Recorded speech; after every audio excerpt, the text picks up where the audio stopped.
With 6 weeks to go until Revisionary Thinking hits bookshelves, I wanted to share with you a case study that I love from the book. Just a little excerpt about how we can crack our minds open and solve problems, especially fresh, new problems, in new ways instead of the way we've always done it, or maybe the way we expect that we should be able to solve it, by asking ourselves a tiny little question: what else?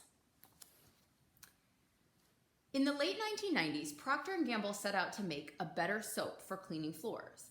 P&G was already a world leader in consumer products for the home, but they realized that mopping was a problematic chore that people hated.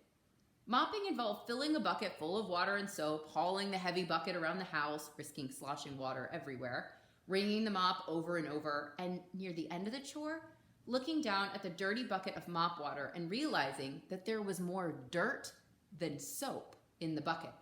There was room for improvement in the mopping process, to say the least. P&G thought that better, more efficient soap might make the cleaning process go more smoothly. They wondered if they could create a soap that would cut through the grime in the mop bucket and keep the water cleaner through the entire mopping process. Armed with that goal, the P&G research team went to visit homes and watch people mop their floors. At each home, the P&G observers asked the study participants to mop the floors while they watched and took notes on the process. As they struggled through the cumbersome process, most individuals followed the same steps of getting the mop head wet with soap and water, running the mop along the floors, and then rinsing out the mop head in the bucket of soap and water. After the observations had been completed, P&G researchers replayed hours of video footage of people mopping their floors, and they realized something. Half of the time, the moppers weren't actually mopping. They were cleaning the mop.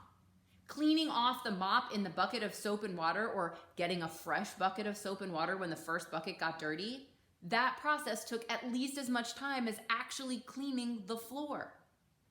P&G had started with a question: how can we make a strong soap for floors? Soon they realized that was the wrong question.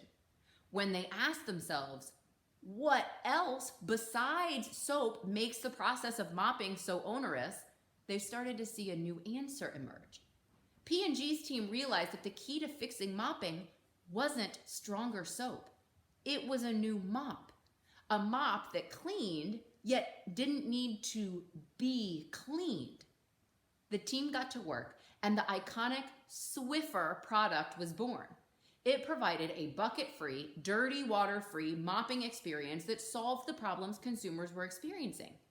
But Swiffer never would have existed if the Procter & Gamble team hadn't asked themselves, what else could we do to solve this problem besides what we assumed?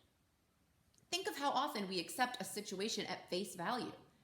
"It is what it is" has become a popular phrase to describe dismissing a situation as unchangeable or unfixable. But if we were to ask, what else could it be? Or what else could be possible? We might find that the situation isn't as rigid as it might appear. Try an experiment.